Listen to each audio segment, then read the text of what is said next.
There we go.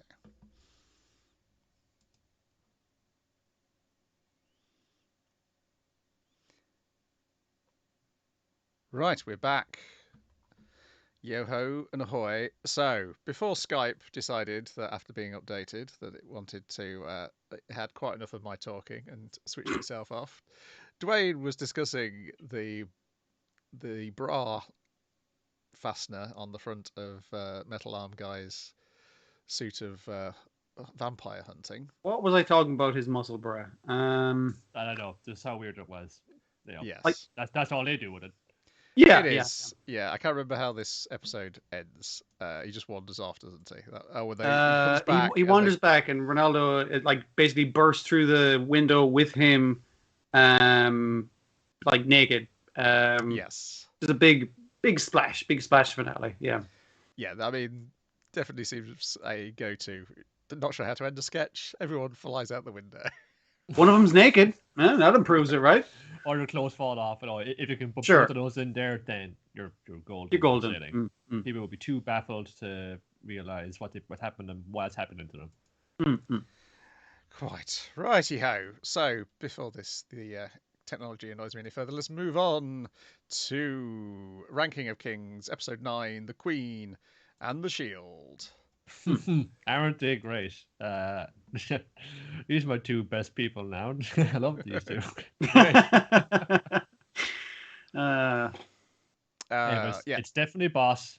I look like your son. I'm inside your son, but it's definitely me. I'll prove it to you. Remember how I got you to go out with me? Yeah, let me just Superman this club. Yeah. He makes a smaller diamond than he did when he was a giant man, but still, I mean, like, the act itself is enough to prove. I think he used an entire tree the first time.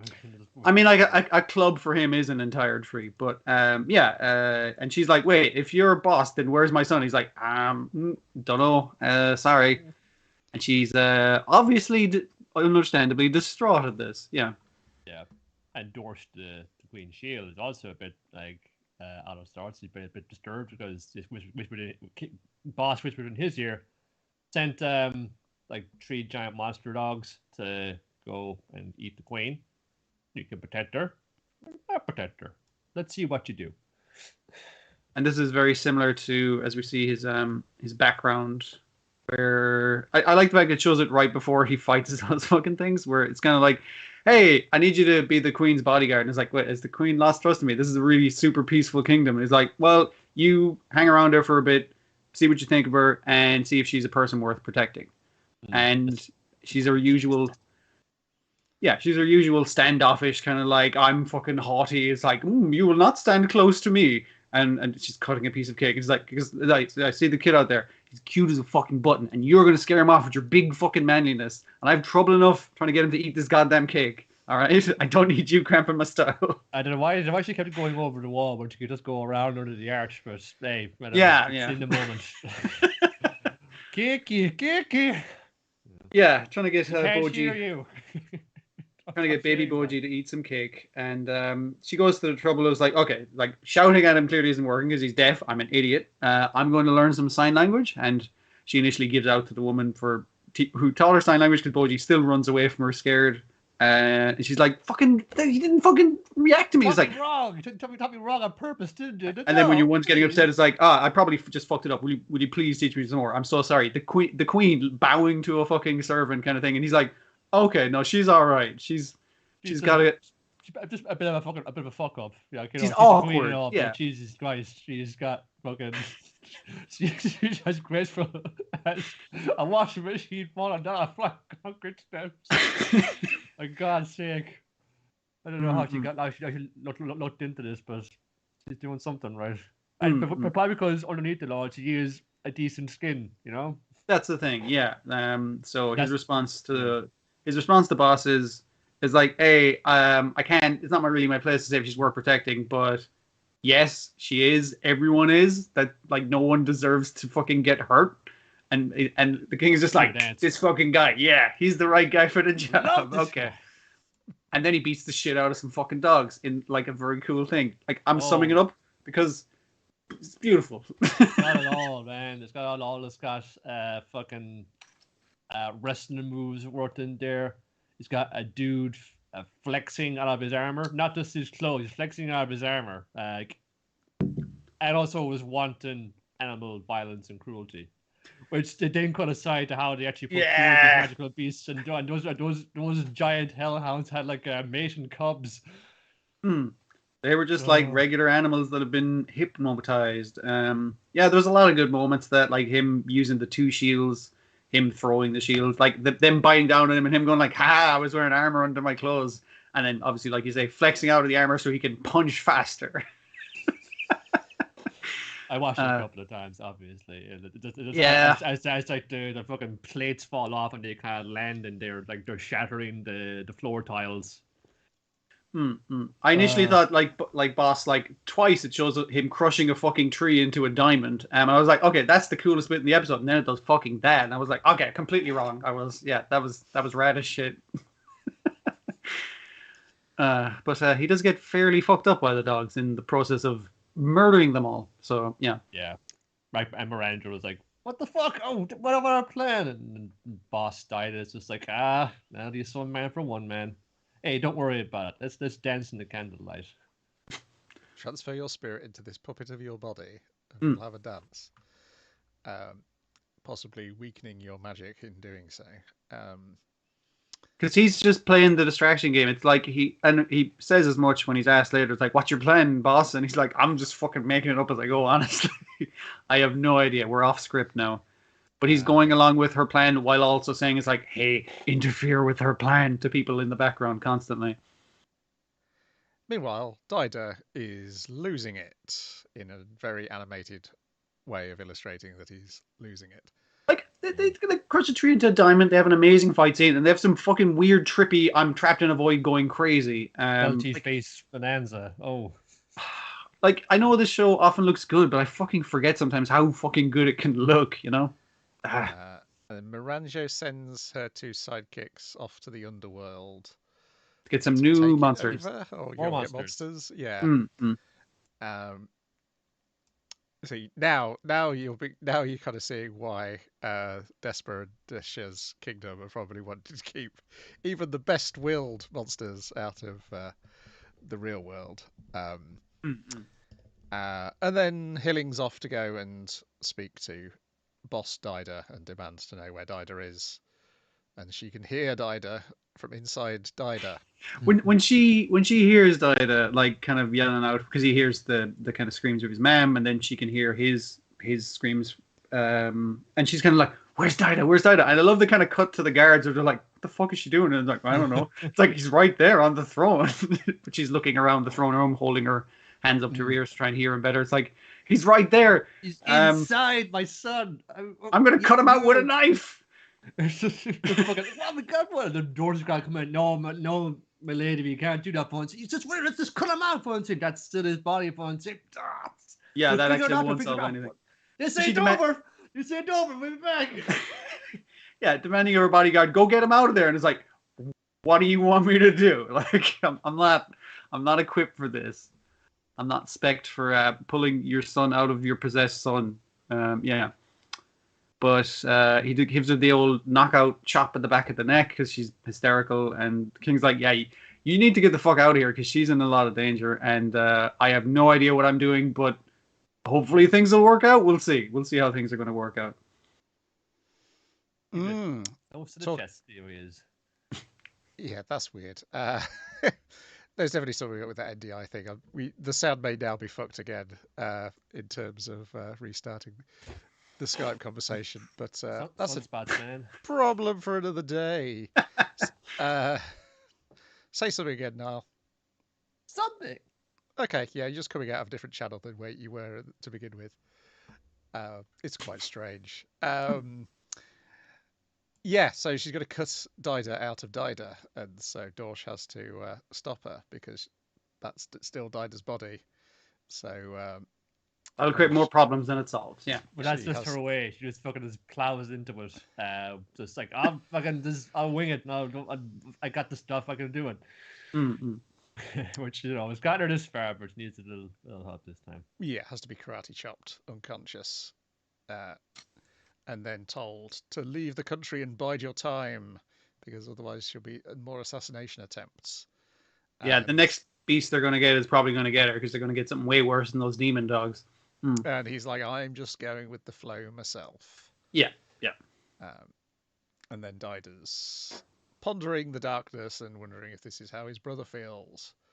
And this was the point where I was realised it's definitely still a massive mistake that they didn't tell us that Boss had stolen Boji's strength until last episode, because we've not seen Boji again since. Whereas in the comic, you learn it in chapter 9. And so, everyone's relationship to Boji and every time you see Boji changes in context. And you know his struggle now is partly because of his dad stealing his strength. He'd probably still be deaf, but he would at least have giant strength. Yeah. And be giant. So and be a giant, yes. People would be less likely to laugh at you for being deaf if you were fucking hench. Yes. Yeah. And it works much better as an allegory to say, our parents in the 80s grasped at wealth and left their kids short of things in the future, which I suspect may be why he hasn't told his parents that he's a manga artist, if that's the theme. It would explain the disillusionment and why he left the job then, didn't it?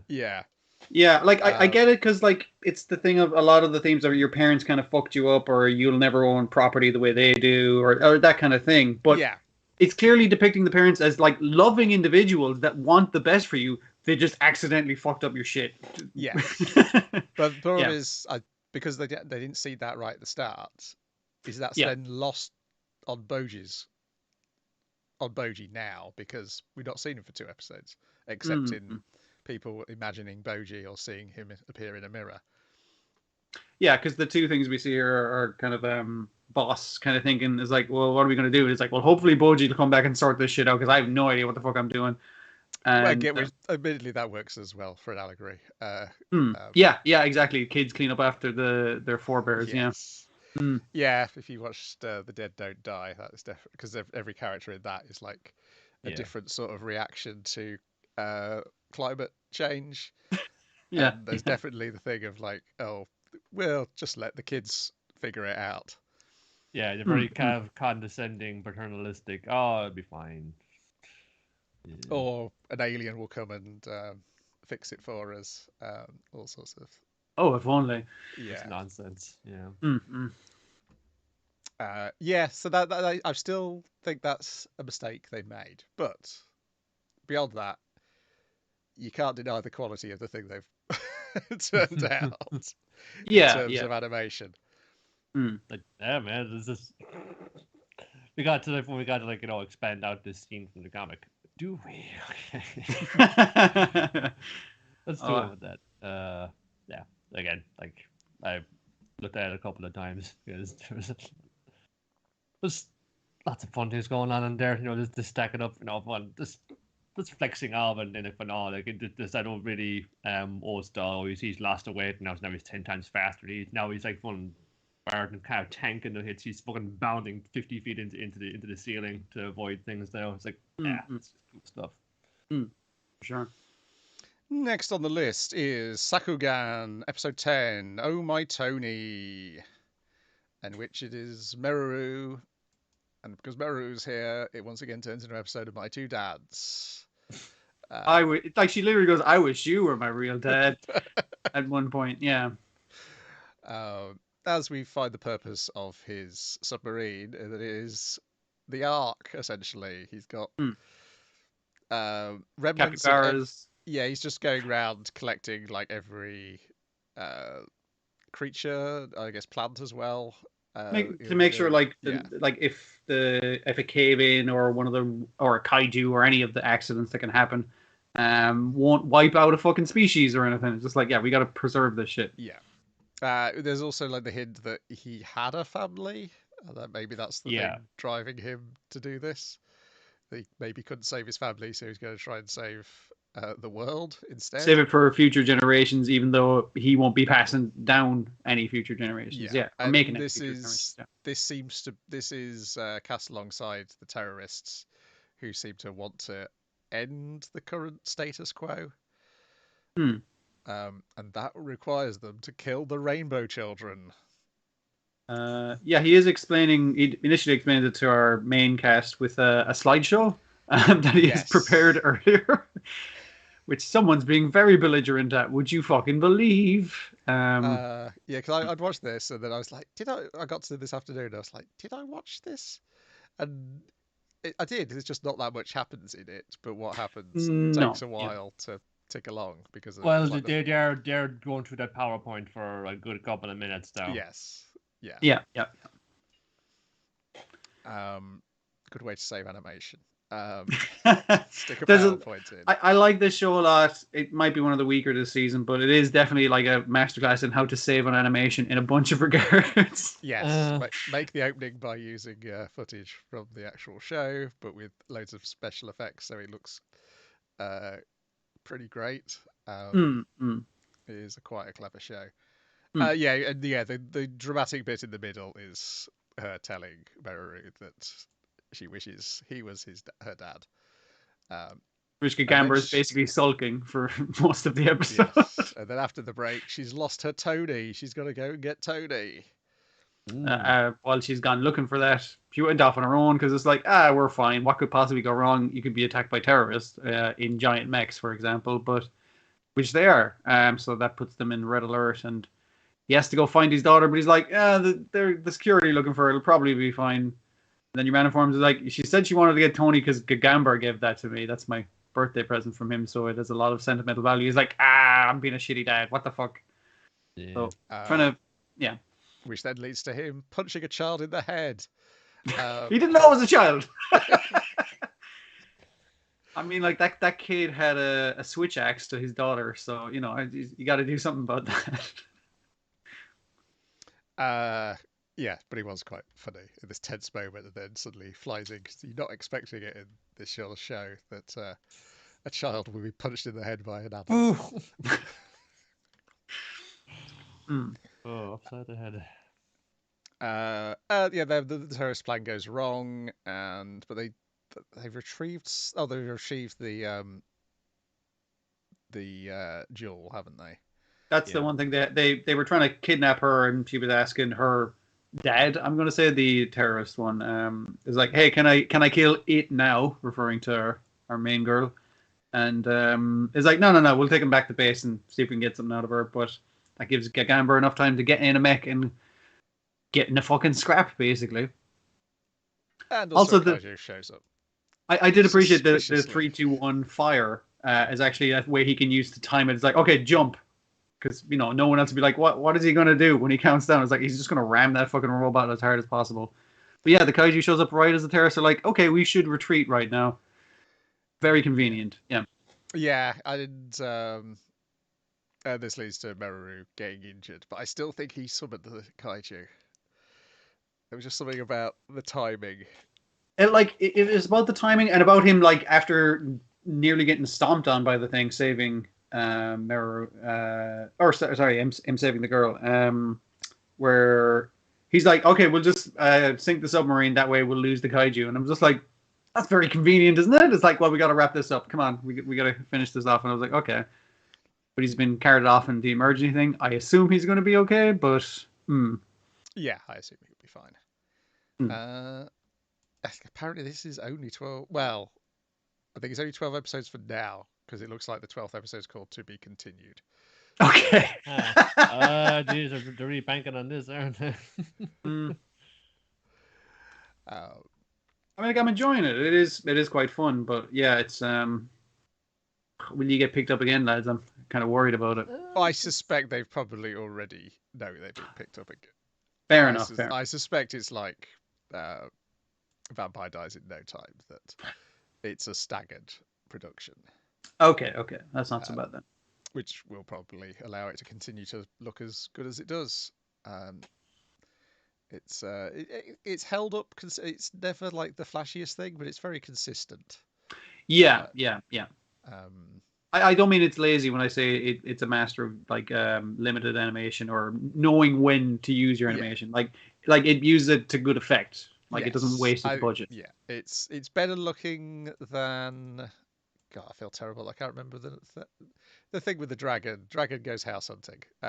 say the words. Oh yeah. Yes. That was Dragon Ghost House Hunting was off model like nearly 50% of the time. Oh no, I don't think it was ever. No, I don't think it was ever On the it was Worcester episodes. It yeah. was never flash. No, I'm saying the opposite. I'm saying Dragon Oh. Ghost House Hunting was consistent all the way through. It just never was flashy. It never reached for anything, which is why it was on model all the time. It was more concerned with jokes, which is why we enjoyed it so much. Yeah. Yeah, I'd say that was one of the most consistent shows I've ever seen. But because it knew what its limitations. Also, fair enough. Did not have a script writer, which is I don't know where the words came from. Still a mystery to me. Appeared out of the ether. It was delivered to them on stone tablets. Maybe all the actors just ad-libbed the whole thing. Yeah, exactly. Pass the comic round, just read out all the speech bubbles, and we'll rearrange them into a cartoon. Perfect, yeah. So that's Sakugan. Then we've got Dragon Quest, The Adventure of Dai, episode 61, Avan the Hero, in which we learn that Avan is a Clark Kent type. You've rolled up in the Order of the Carl Kingdom. Yeah. Wait, Order of Carl. Yeah. Oh, it's just the Order of Carl. Okay. Order of Carl, yeah. And he wears pretend glasses so people won't take him seriously. Like, dude, your hair's in curls. You're not exactly the toughest looking dude anyway. Maybe the haircut is part of that, though. The glasses disguise, I mean. Yes. He's a rascal, though. He's going off into the forest, fucking bunking off doing the drills. Like, what are you doing in that forest, man? You're never about to anything, man. But it's all... Oh, I'm just showing the ladies how to cook. Hey, that's clearly my cover for this. And his pink-haired friend is like, how did you even get in the army? You're crap at sword fighting and everything. Oh, it's a good thing you're my best friend for no reason. But we've got a message written in blood in the throne room. The Dark King Hadlar, he's going to come and kidnap the princess, the queen. Like, oh my goodness. All right, we'll be ready for him. Yeah. But they weren't ready for his army of monsters. I kind of like the kind of pared back simplification from where we've kind of grown. It's like, oh yeah, Hadlar could just be a guy in a robe riding a dragon. And that was very simple back in the day. I remember little poke tubes where you can keep your monsters inside. Yeah. Nice to see those again. Way back when. Now, that was like the height of technology at the start of this whole thing. And now it's got onto fucking orichalcum swords and shit. But that's all right. Look, Avan, he's foraging. He's been getting some... What's it called? A coagulant? Yeah. Yeah, he's made a coagulant to shoot out of his magic gun, which causes monsters to fight each other, which I assume was an item in one of these early Dragon Quest games. I assume it's like casting Confuse or something like that. Yeah. The monsters hit themselves kind of thing. Hadler's like, how does this guy know spells with KA in the front of them? That's very advanced magic for a human. Trying to get that to level 21. He tries to do a kaboom, but then is it Rocco, the mom's dad? I think that's his name. Slices his arm off. It was in for the save. Well, now he can't do the double kaboom. He can just do the boom, I guess. The boom, yes. Yeah. And earlier in the episode, it's like, hey, maybe you want to settle down with a family sometime, Rocco. It's like, no way. That's unlikely. Eternal bachelor. That's me. I would never have a pink-haired daughter like myself. Yeah. And then Flora and Avan exchange amulets after Avan has seen off Hadlar with a prototype Avan Strash. I sort of like it wasn't like intentional that he did it with the reverse grip. It was just like the way the sword was thrown to him and the way he caught it in the air, he just kind of went with it. It was just natural. That way. Maybe it'd be better if it did it with the forward grip. We don't know, but it just looks cooler this way. So let's just gonna stick with it. The cool is what makes it powerful, if you believe it is. It's like basically himself and the princess exchanging vows as they exchange precious amulets.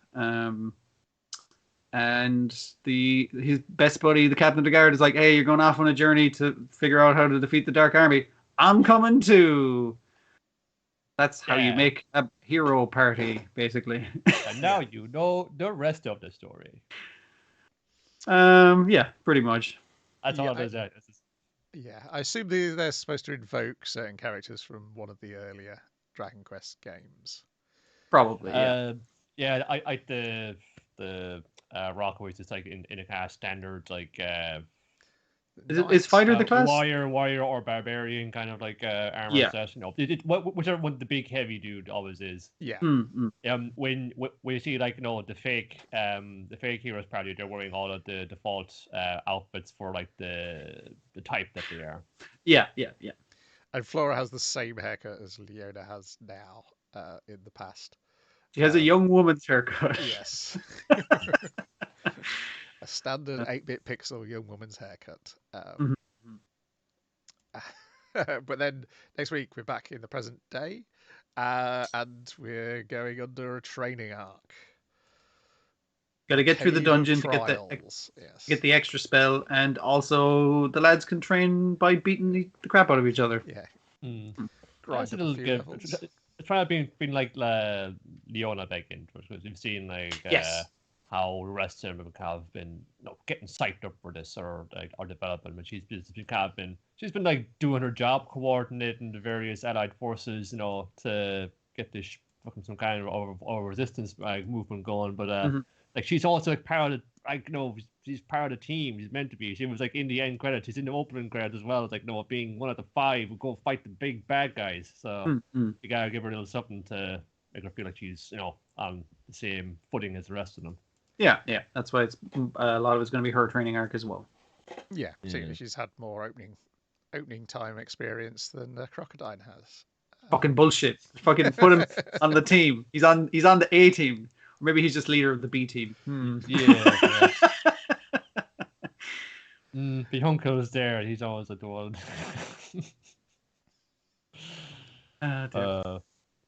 Actually, Hunky's got to find his own thing. He's going to stop being the dude who almost gets killed. That's Crocodile's job. You already had that time. You got to be your own man, Hunko. So you got to figure out your own gimmick. Then we've got Muteking, the dancing hero, Heartbreak, in which we learn that DJ and Muteki had actually met many years ago when Muteki, the deputy sheriff, had protected him from DJ from bullies. I like the humbleness of him. I was like, I'm the sheriff. Well, I'm the deputy. That's pretty good, right? Enough to distract the bullies temporarily, and for DJ to seemingly turn into an octopus off screen. We don't see that. He just can maim these children. Well, all he did was flip that kid on his ass. It wasn't so bad. It made it look worse in the flashback, basically, than it did in this episode, where he ran off. It's like, you really are an octopus.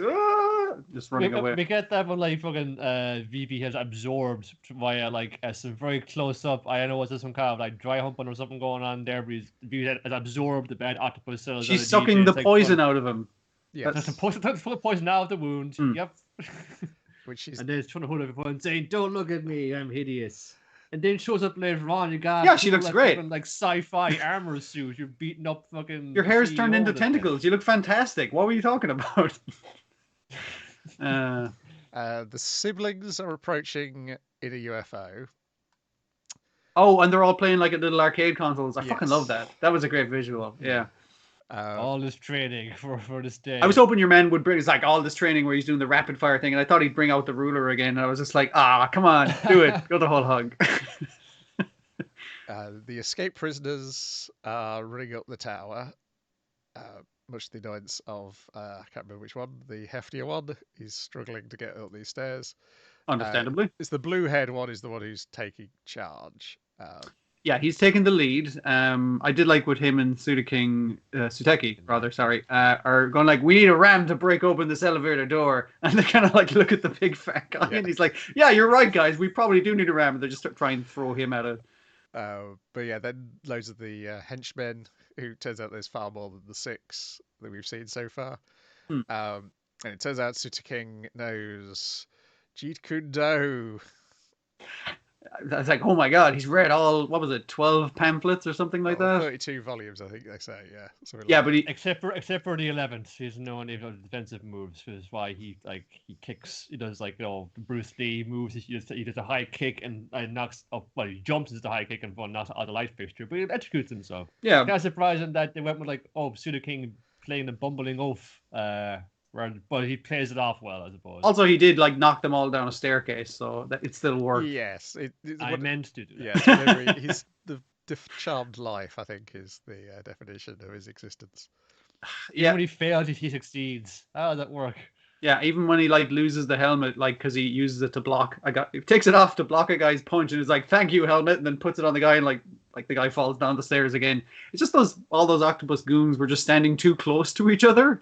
Just that seemed to have been their downfall. You packed in too close, lads. Give it a bit of room. Yeah, and I guess Ida and Aura aren't the same person. That they merge and sing a song as Ida. Well, yeah. If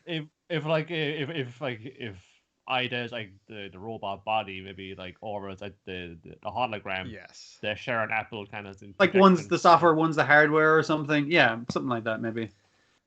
This is where we get Vivi show up in her battle armor that she's somehow constructed out of the poison she's sucked out of DJ's yeah, body. she just shows up. I feel fucking great. This feels fantastic. I'm gonna put you in a headlock. Yeah. While watch this song. Audience. I mean CEO. CEO? They keep saying CEO, and my brain just wants to say CEO. Yeah. Granny shows up on a skateboard. How's it going, young people? They're here to take the power back for the people. Yeah. And it's all going far too well. So for the last 5 minutes, CEO gets his revenge as he sprouts very pointy tentacles and stabs. More like spider's legs. Everybody. Yeah. He stabs Vivi, so she's not doing well. He stabs our robot girl who turns back to her original form, and Muteki's like, "I'll always love you." Can I have an ice cream float? Yes, coming right now. Yeah. No. But as himself, only robot I ever loved. And that was reverted back to a busted ass 70s style robot, which I don't not that much into. And himself and DJ pointed out it's it's 2 against 1, man. You're fucked. But we reaffirmed our love, our friendship at the bottom of that pit of that black morass. We are best bros, besties for life, ride or die. Nothing you can do to stop us. But he's got a plan B, and that is to become Muteking Black. I've got a much cooler design. It's all fucking one black armor military style. Is this going to end in a fucking dance-off? Because that would be amazing. That's exactly where my brain was at it the is. end. Yeah. Oh, yeah. That's good. Oh, the kids in the UFO have to fight off an army of... Are they flying on kites? They're on kites, yes. Yeah. And their UFO gets stabbed as well at the end. Yeah, everything gets stabbed nearly. Oh, dear. Next week is the final episode, The Dancing Hero. Yeah. It better be a bit I can't think of the name of it now. It was a rhythm action dancing game. But it was also half a fighting game as well. Oh, Bust a Move. Bust a Move, that's the one. Yeah. Or was it Bust a Groove? Bust a Groove, I suppose. Bust a Move is the one where your little dinosaur is popping bubbles. Yeah, I think it might have been called Bust a Move, and they had to call it Bust a Groove because Puzzle Bobble had changed its name to. That was it. Yeah. I'm mixing up the two names. It was probably Bust a Groove over here. I love that game. That was great crack. It was Bust a Groove, yeah. Okay. Yeah, it was pretty alright. So hey, it just was one big bout of that. You have the models for it. Just go wild with it. Yeah. I think I only ever played the demo of that one. Then finally, is Lupin the Third, Part 6, Episode 9, The Jet Black Diamond. This is a bit like Lupin is a way like filming a different like special Yeah. in like another part of the world. We got like hologram him in or phone him in for all these other ones lately. I was also considering it quite modern as like Lupin can't be here today because obviously travel restrictions, social distancing. But don't worry, he'll be on call for the episode. Yeah, it reminded me of watching the Simon and Simon half of their crossover with Magnum PI when Tom Selleck clearly could not be bothered being in it beyond having the occasional phone call with them. And yet that's not necessary in a cartoon, but it is weird seeing it here. Yeah, yeah. You have it later on after all the shenanigans are done with, where fucking Jigen is just kind of crying out loud, "Go man, you and me, like masters of our individual crafts. This is the shit we get asked to do. What are we doing with our lives?" Yeah, initially Goemon kind of saying to him was just like, it's like, hey, Lupin didn't even show up. You want to split the fucking treasure between us? Like, because fuck him, you know? Lazy bollocks. But it's a really good effort. I really like the plot of this because it felt like a classic Lupin TV. Yeah, plot. it definitely feels like that for sure. Oh, that's what I mean. Because we're getting, these writers now who've been, they've had this idea in their back pocket. So it's just like evocative of whatever was their, their formative Lupin. So they're bringing it with them here. So the treasure in question is the titular, the jet black diamond, which was a diamond stolen by a pirate and then lost. And some of his goods are up for auction in London. There's an underground auction in London where a bunch of people show up in cool masquerade masks to bid on the treasure. Lupin's been invited by Cherry, the famous treasure hunter. She's famous for tracking on the treasures of this one specific pirate. When they kept talking about this pirate, it sounds like he's from like the 1600s or something like that. And it's just like, no, like from maybe within 75 years ago. 75 years, yeah. Yeah, it was like, just after World War II, this guy's going around like fucking Gold Roger, like the exact fucking thing, feathers, hat, and cutlass in the works. Like it's like, is he fucking like robbing oil tankers and that get up? Maybe, but he's got class, damn it. So Lupin shows up carrying a Kakeshi doll. He reminds the auctioneer that there's also another Kakeshi doll. He's dressed like an old man, but everyone knows it's Lupin. You just look at him and hear him. It's like, no. His best old man voice. Oh, I say, Sonny, which way to the auction? And everyone else is like, oh, there was a Kakeshi doll actually in the bottom here. Let me dig it up. And everyone else is like, who fucking cares? And the guy's like, okay, I can see everyone left is Japanese, so I guess we'll start the bidding. And Lupin loses the bidding to I think she bids 100,000, where he bid 1,000 or something. Yeah, something like that, I guess. He was letting her have it. He was, so he could do the thing he does next. Yeah. But as it turns out, she was letting him have it as well because she had got... Yeah, it's basically the old lady is the one who is pulling the strings on everything in this episode. And she's acting pure, innocent, like butter would melt in her mouth kind of the whole time. It's like, oh, I'm an old lady. Gotta get the granddaughter to bring her around in a wheelchair. It's like, oh, this is auction. This is so exciting. Then just later on, they're on location, where was it? It's in fucking Brazil, I think. Yeah. And she finds out for a night. She has the explorer gear, explorer outfit on the neckerchief. She's ready to go. She's fucking fun, saving her knees for this, man. Yeah. She points out it's very useful for people to think you're invalided in a wheelchair. Because it allows you to do things like trick Fujiko and plant a bug on her. Because Fujiko had taken the moment to trick them. It seems like she paid off a bunch of local Brazilian youths to rob the one's granddaughter's watch, so she can go, oh, here, you can have my watch. It's fine. It's like her watch is bugged because she's chilling out on the beach listening to their plan. It's like, excellent, it's all going Fujiko's way. But that woman did give her a weird hug earlier. Yeah, so Lupin had stolen the Kakeshi doll at the auction in London and then gave it back because he'd taken out of both of them 2 halves of a map, which he then taped together. The moment he taped together, Fujiko had hooked it on a fishing line and robbed it off them. So she's like, I'll get the black diamond, and Lupin's like, yeah, okay, I'm fine with that. But maybe she'll let me get in her pants if I let her off with that. Right, Jigen? Jigen's like, fuck no, dude. I want the diamond. Then he realizes 50 years there's additional piece of information on the design of the Kokeshi doll. So he then sends Jigen over to Brazil because he can't go. He's busy.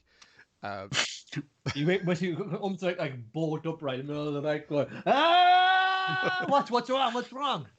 Let's figure something out. Forgot a piece of the puzzle. Jigen gets to Brazil where he meets Goemon, who is, as they make a joke of like, why are you here? Well, you're in training then, Jigen's like, of course you are. Because that's how we get you into stories where Goemon shouldn't be. He does show up like in the best way, and I was just like, are we going to explain this at all? Fuck you. That's the explanation. Just look behind Wayne. Everything will be made clear. Yeah, he rides in on a giant squid. He does, which he then kills. This has no relevance to the plot. Obviously, he immediately kills it because he has to. Yeah, he doesn't get to kill anything else in this episode, so he might as well kill this thing he wrote in on. Yeah, I'm not entirely sure why he needs to be here, but I guess it's Goemon. Oh, lots of times that's the question you have, which is why I like. Does Goemon need to be here? Because there's an episode about that. Yeah, so and then they're barely involved in the rest of the story because the old lady has got it all in hand, pretty much. And yeah, basically her sister was the girlfriend of the pirate. He got captured. They were supposed to meet back at this tree where it blooms every 75 years. But he was executed for being a pirate, and she threw herself off the cliff after sending his Kokeshi doll back to Japan to her sister. Yes, because the idea was because the sister was poorly at the time, it was like, well, guarantee her future with the black diamond. But then she's like, well, I've made it this far. Hang on, 75 years ago, you were 75 years ago. That means and then she stops them from saying she's 95 years old. And so don't you do math at me, Sonny? I invented math. Feel free to help yourself to the treasure. I just wanted to see this bloom and remember my sister. I like the idea that like basically the sister wanted her to have a happy life, and her chasing after all these treasures and pirate has been a very fulfilling life for her. So she's just like, yeah, I'll just put the two Kokeshis here, where you plan to meet again, and just peace out. I'm good. And then Fujika's like, treasure. Yum yum. Yeah, so then Zenigata shows up. So basically Lupin's there in drone form at this point. As a hologram. Yeah. Explaining half of the story, basically. Yeah, he grabs the treasure chest. He says he'll let Fujiko have it. She leaps off the cliff onto the inflatable that Goemon and Jigen have off the edge of the cliff.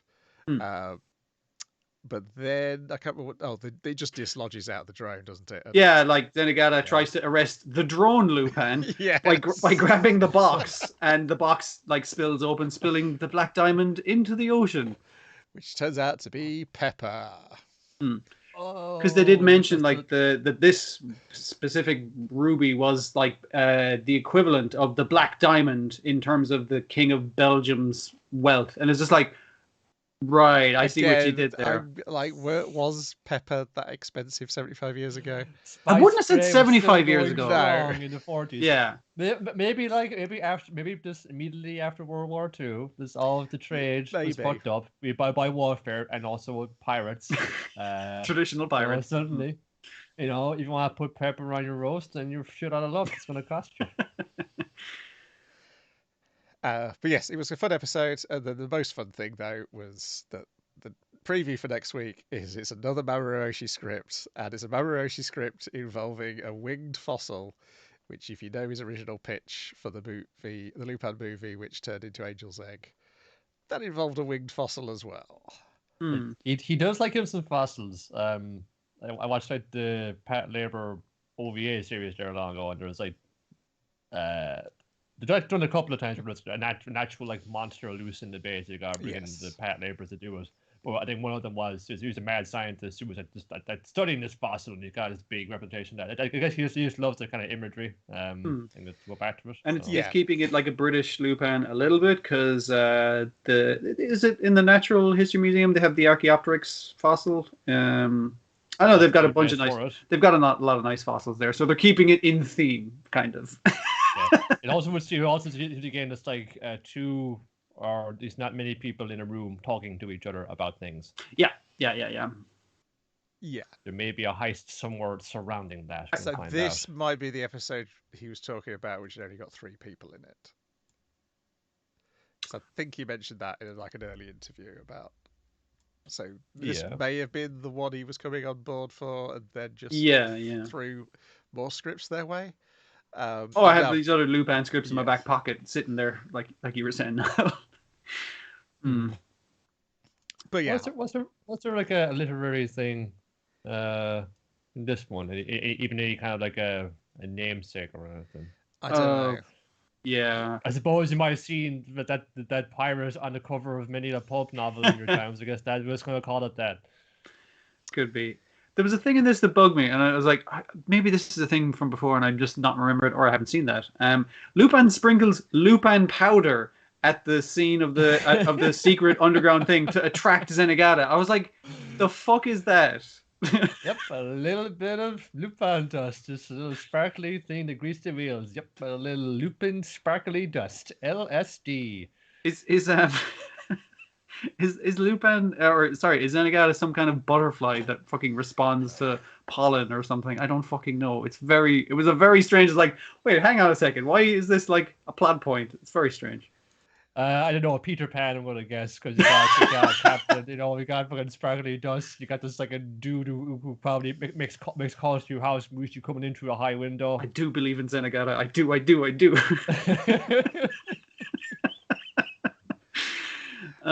Dear. Well, apparently there is Lupin flour, which you make out of the Lupin bean.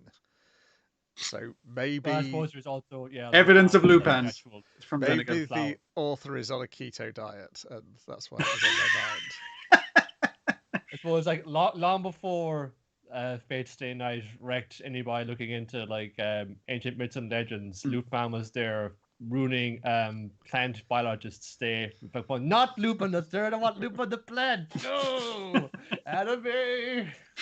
Dear. That's it for this week. We'll be back next week, hopefully with less technical difficulties, but I wouldn't bet on it. Rightio, we'll see you. Thoughts and prayers. Tuesday. Oh, that's weird. I've just noticed that it switched over Dwayne and Niall. So currently the video says Dwayne where Niall is and Niall where Dwayne is. Let's confuse people even more. Fuck it. Why not? One of us tells only lies. That's bullshit. Oh. That's odd. Rightio, I'm going to end this stream and I'll figure that out next week. Ta-ta for now. To be continued. Goodbye.